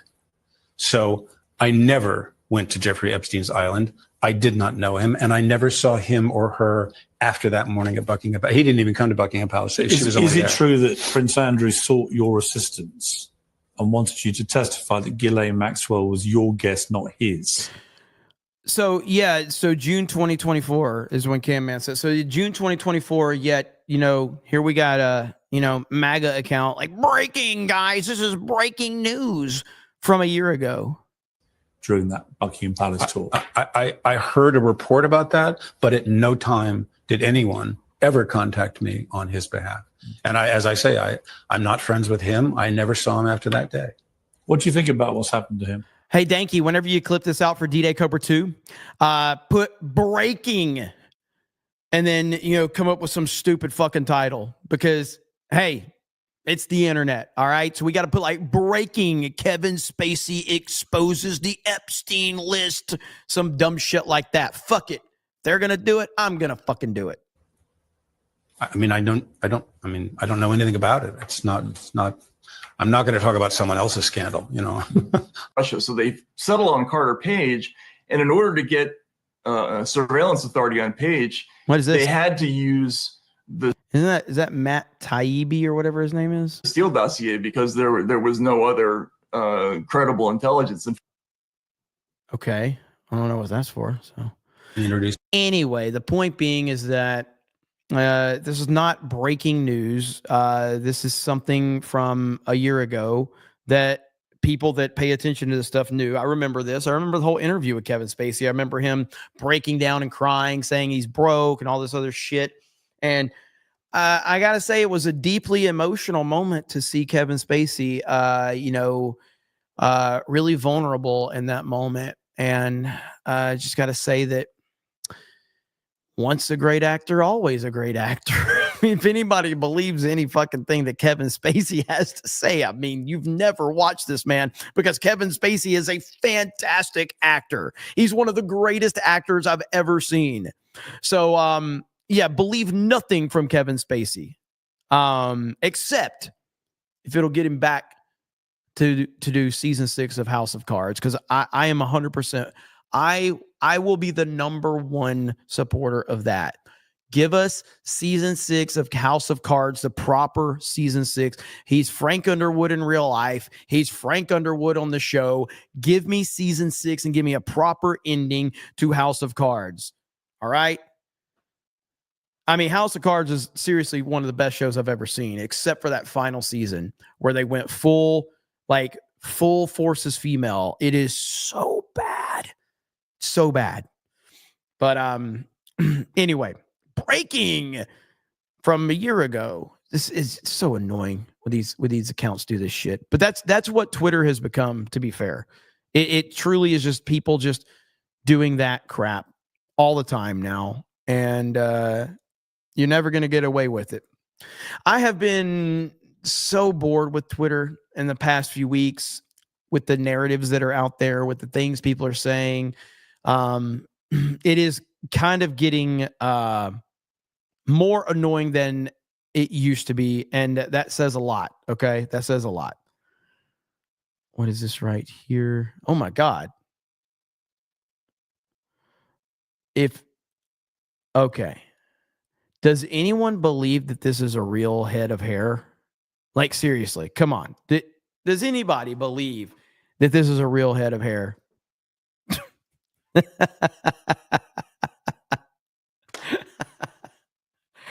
Oh, no. To have made the calculation that the old Michelle Obama line, when they go low, we go high, is naive and doesn't work. And that Democrats feel like they're getting their butts kicked by Donald Trump. And so they need to give those same tactics back. And it could be great to be so principled and nuanced and all the rest of that, but we're losing and that the country is at stake. And so we need to punch them in the face harder than they're punching us. I mean, that seems to be the calculus right now. And that's the strategy. And you cannot out-Trump Donald Trump. It will not work.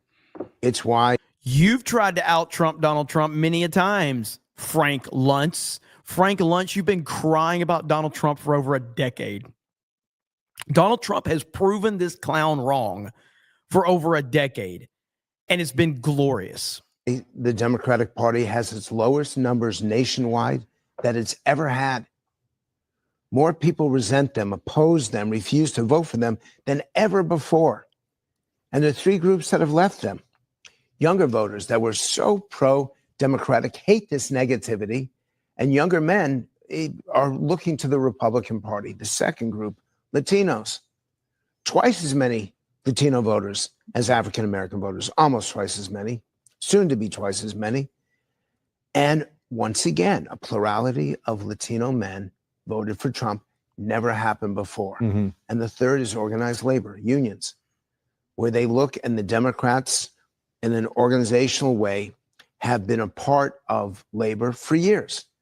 These voters look to them and say, why are you talking about transgender? Why are you bringing up the social issues that aren't part of our lives? Why aren't you focusing on us? 3 groups that are essential to the Democrats. I love that Frank Luntz is now at a point where he's saying you can't out-Trump Trump. I just want to be clear. This man is a deranged psychopath. And some of you that have been watching the channel for a while know exactly what's about to be shown.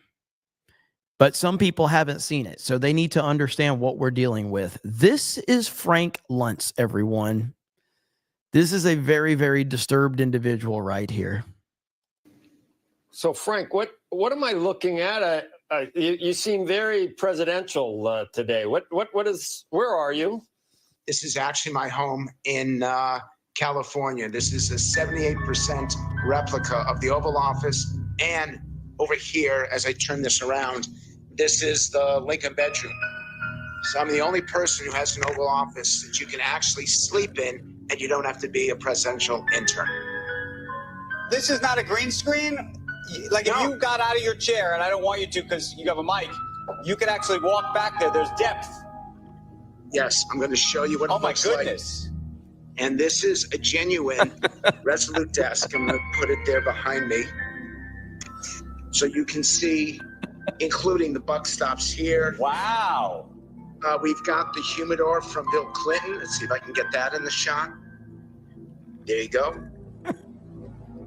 This is the whole thing, and that is the behind me is the painting of George Washington that was in the Richard Nixon White House. This is the red phone. This is the famous phone that was used to contact the Kremlin in the 1970s and 1980s. Wow. That's something. Wow. That is something, Frank. They don't even know what to say. They're like, wow, that's something there, Frank. That's something. Wow. That is something, Frank.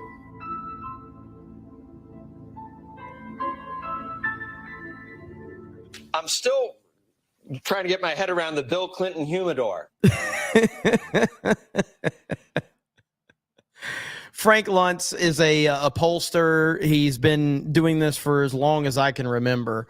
Long before Trump got involved in politics, Frank Luntz was involved with this stuff. And yeah, he's definitely a Trump hater. He was a Trump hater anyway. And now, you know, I guess he's finally, I don't think he's finally realized anything. I think that, you know, I think he's just at a point where all he can do is accept reality for now, but he will be back on the TDS bandwagon for sure. Do you guys remember the other day I covered the situation with President Trump and Jerome Powell? I'm sure most of you remember it. To me, it was one of the greatest things ever. Oh my God, Tree Bear. Seriously? Tree Bear?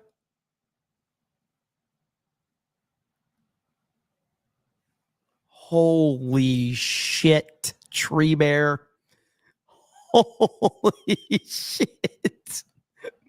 Yes, that fast. Holy crap, dude.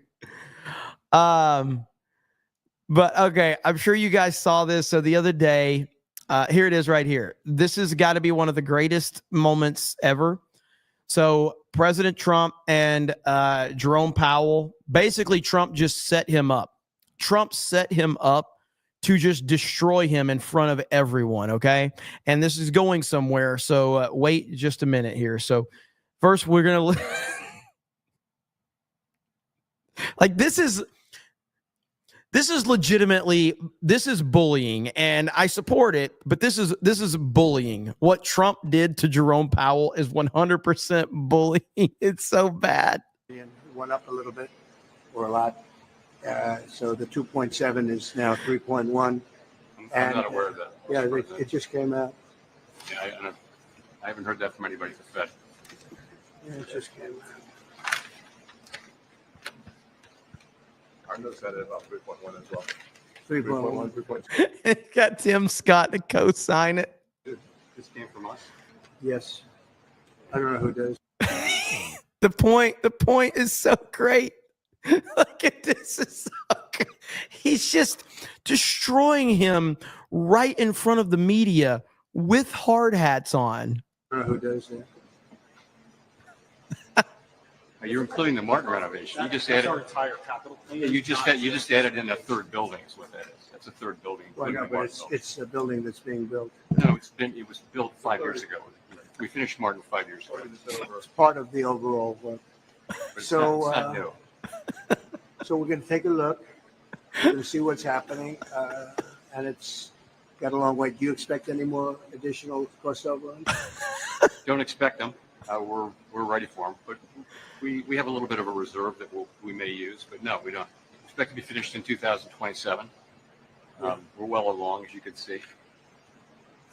Nice to take these off every once in a while. When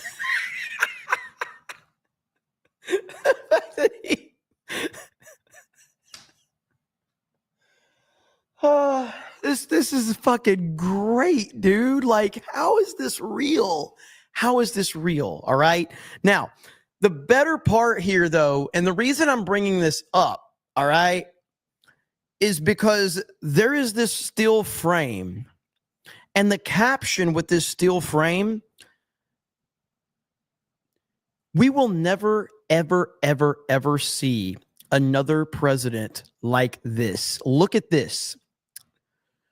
Someone said This is like the beginning of a Broadway musical, and we can never unsee it. Dude, this is exactly what it looks like. This looks like the beginning of a Broadway musical.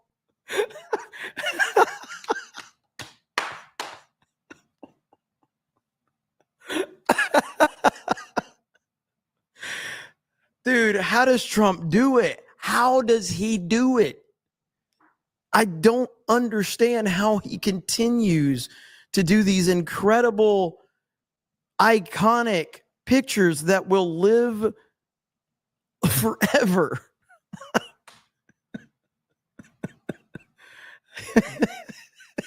So good. DJ Fitzy says Rappaport is almost there. Almost there. B Ounce says Netflix Yahoo is someone that should sit next to Hitler and Saddam for how many civilians their city has gassed. Also, gay Remy, you're gay for voting for Trump. I'll vote for him in 2028 too. Coop for 20 says, would you trade spots with Bongino? He's handcuffed, so he can't spoil a case. Only been months. How long does it take to make cases? I think this will be huge. Would I trade spots with Bongino? That's an impossible question to ask. Like, would I trade spots with Bongino based on where I'm at right now?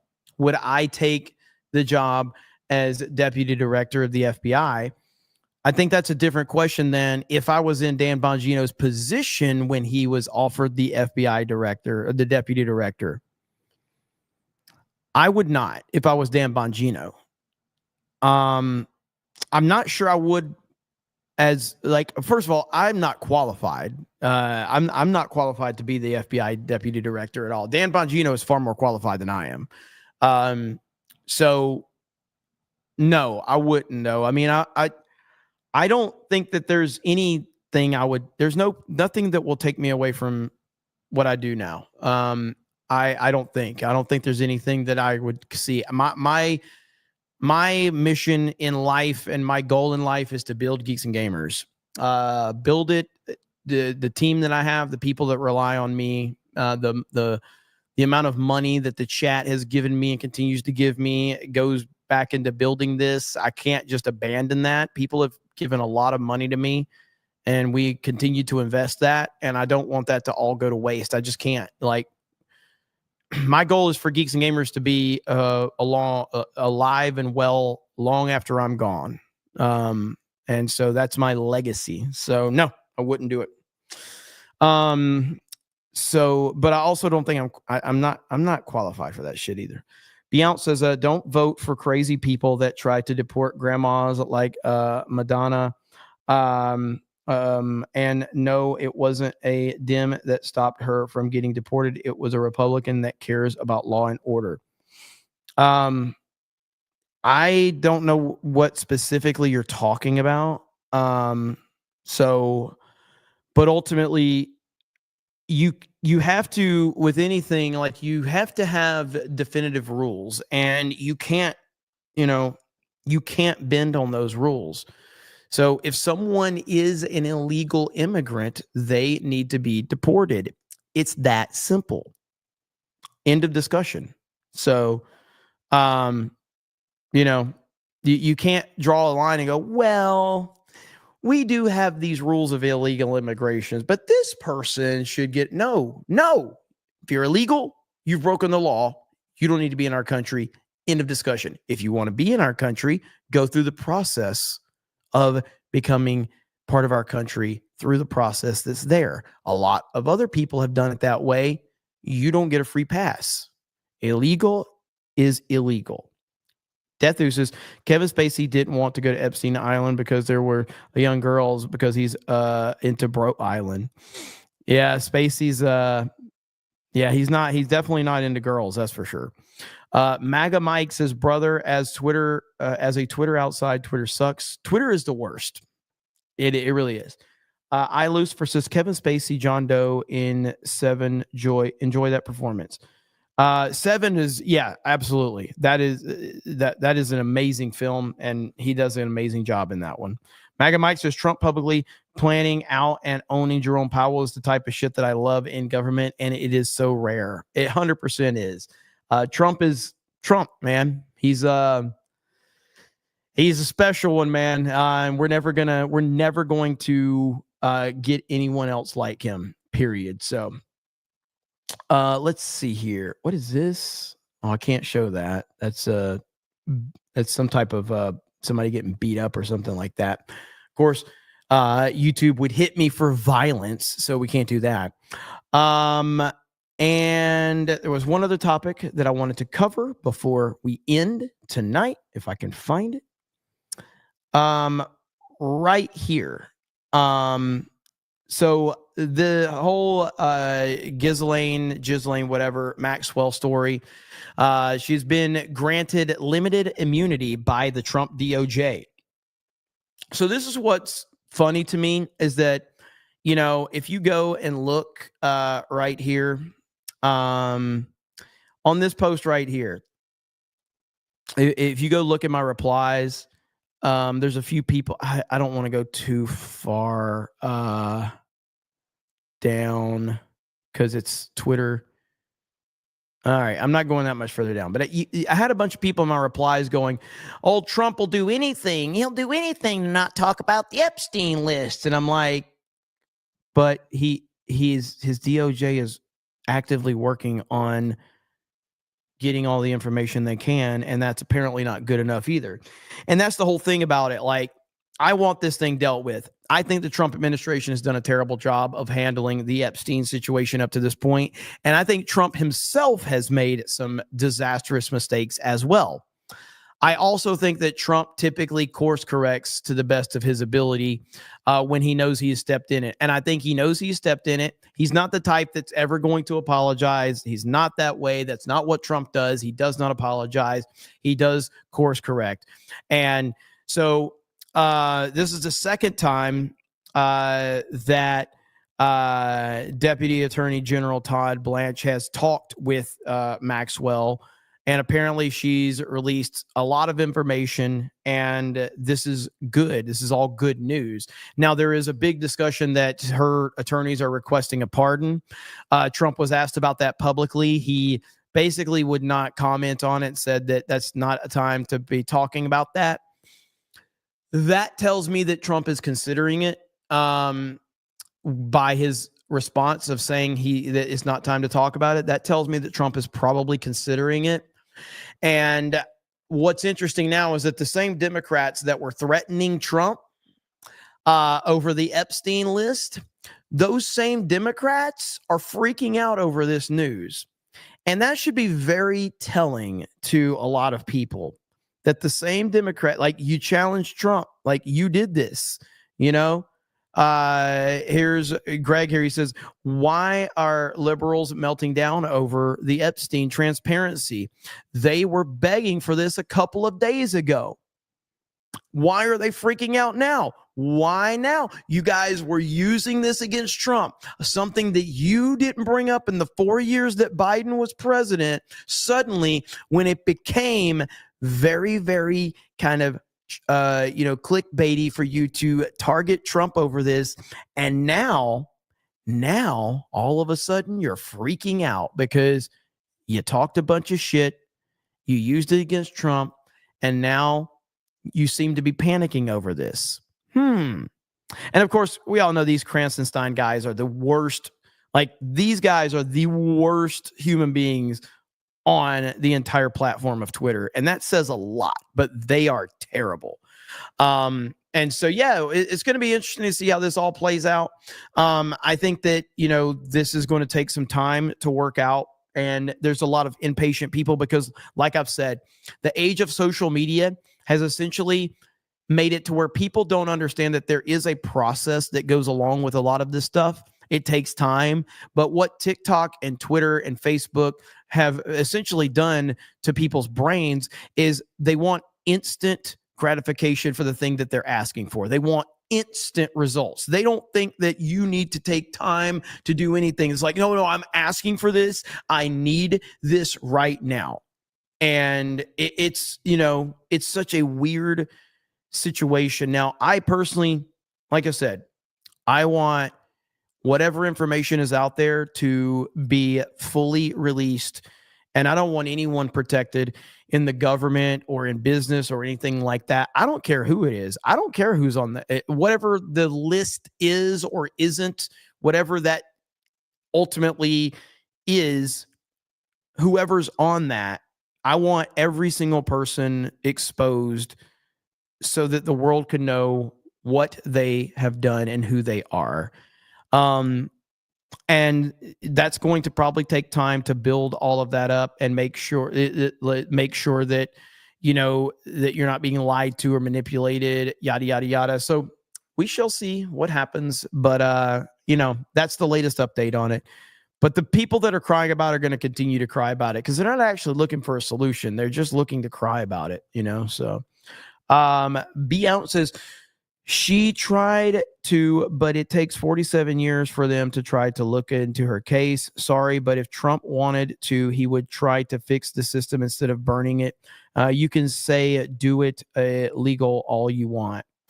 Oh, you're talking about this illegal immigrant. Okay, well, that still doesn't change the fact that if you're in the country illegally, it's our the responsibility of the administration because the people voted to clean up this country.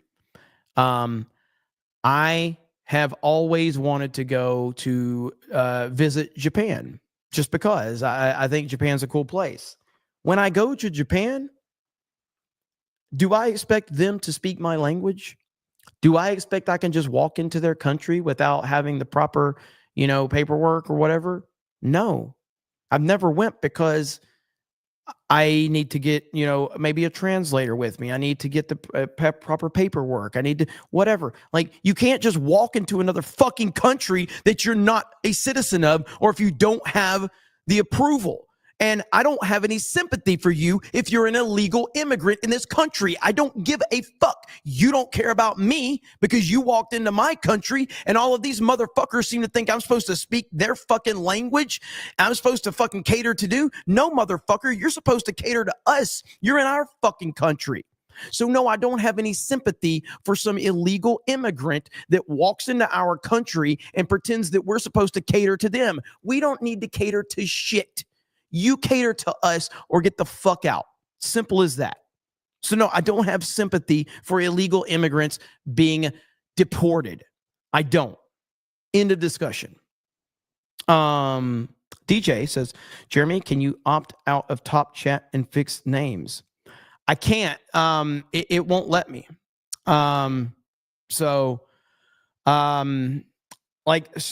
Temporarily it did this on the Geeks and Gamers channel and then it flipped back. So yeah, I don't have the ability to do it, unfortunately. So I think that everybody is going to move to that at some point, but I could be wrong. Maga Mike says, if you step to the king, you best not miss. And they have over and over and over and over again. I just don't believe this Trump Epstein nonsense. Yeah, I mean, I am firmly stand with President Trump. I've never ever wavered in that. I've had some criticism of him, but he is the first 6 months of his administration has been absolutely incredible. Absolutely. Let's see. Flag at Ninja says, release the Bro Island list now. Wait, on second thought, don't do that. No one needs to be exposed to that level of gayness.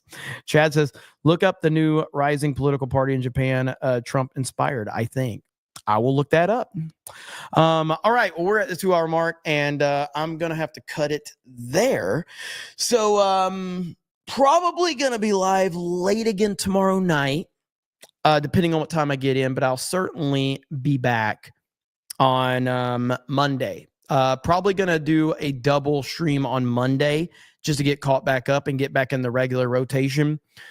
So probably have a stream on Monday after daily, and then another one on Monday night, just to kind of get caught back up and get back into the rotation. So I knew I was going to be hit or miss with the streams this week, but I think I've done a pretty good job outside of yesterday. I didn't get a chance to do one, but anyway, thank you guys so much. I really do appreciate it. I hope you all have a good night, and thank you again for the gifted memberships, for the super chats. Aaron James for 10 says, I've watched Netflix Yahoo over 20 years. I don't like the recent bombing after Trump U.S. made peace. I think he knew October 7th was coming, but didn't know it would be so horrible. I consider his motives. Well, I appreciate that, Aaron. And yeah, I mean, look, I've not, I haven't been paying attention to the guy for that long, but I have recently started to watch a lot of his stuff. And like I said, oh, here we go. Aaron James says his parents were killed in the Holocaust. Iranians took passengers hostage of airliners when he and his brother were special forces together. His brother was killed and he was shot in the hand. I'm going to see if you're going to follow up any more really quick. But my thing is, you know, you can, when you start, here we go. Yeah, I knew it was going to be another one. Let's see. He's been fighting enemies of Jews, Israel, his adult life. Personally, I think he wants to protect. At this point, he's willing to do immoral things in order to eliminate as many threats while he can. Yeah, my issue with the whole thing is that he comes off like a foreign leader. And I remember when Tim Pool talked about this, but a foreign leader holding a secret meeting with American influencers and podcasters is the definition of slimy and creepy. It really is. Like, I don't care what happens. And I don't mean this like disrespectfully. I just mean it from a standpoint of any other country. Like, I don't care what's happening in Israel. It's not America's problem. And when Israel's problems become our problems, that becomes a problem for me. You know what I mean? But I respect what you're saying, Aaron James, and especially since you talk about how you got 20 years of knowledge on it and things like that. But for me, as an American, and you're trying to manipulate podcasters to get involved in something that a lot of people seem to think that you've escalated and you've pushed forward, then that's not something that I think is going to play optically well. And I think that, you know, Netanyahu has lost a narrative in America due to his own actions, and he's very frustrated with that. And he's trying to politic his way back into it, which is only going to blow back even more. Aaron James says, I agree with you, Jeremy. Disappointing to see his actions recently. Well, I appreciate the information, brother. That's good stuff, man. So thank you so much. Good stuff. We got B Out says, sorry, dude, but she got here when she was 17 and tried for decades. She speaks American, raised good kids. Just show a little sympathy for someone that tried really hard to be American. Sorry, you're being bad faith. I'm not being bad faith. I'm at the end of the day, you can't make exceptions, because exceptions is why we are in the fucking mess that we're in to begin with. It's just like anything else. This is why very pro 2A people are adamant about not making exceptions to leftist lunatics, because once you give an inch, they will take a mile. Once you start banning one type of gun, they're going to want to ban the next gun. And then they want to ban the next gun. And at some point, they're going to work to ban all guns. It's why you cannot negotiate with crazy motherfuckers that are not looking for a solution. They're always trying to move the goalpost. You can't do that. It's the bottom line on it. You just can't do it. And it's not about an individual. It's about me, an American citizen, born in America, raised in America, lived in America, American family. And I have to walk around my fucking country, and half the time I don't feel like I'm in America. That's what the problem is. It's not about one person here and one person there. It's about the fact that our country is being invaded, and it's been invaded for a long time, and we are sick and tired of that. So you can find exceptions to the rule all the time, but it still doesn't change the rule. So Taker says AOC is literally part of the lawmaking body of this nation, and she wants to abolish ICE without repealing the laws they exist to enforce. Thank you, Taker. Let's see. German Cyborg says, for being out, Reagan did mass amnesty 39 years ago. If she has been trying for 47 years, she should have jumped on that bandwagon. Oof. There it is. Thank you, Jeremy. Aaron James says, oof, not mentioning Netflix Yahoo anymore. I wasn't defending him, chat, just providing some background.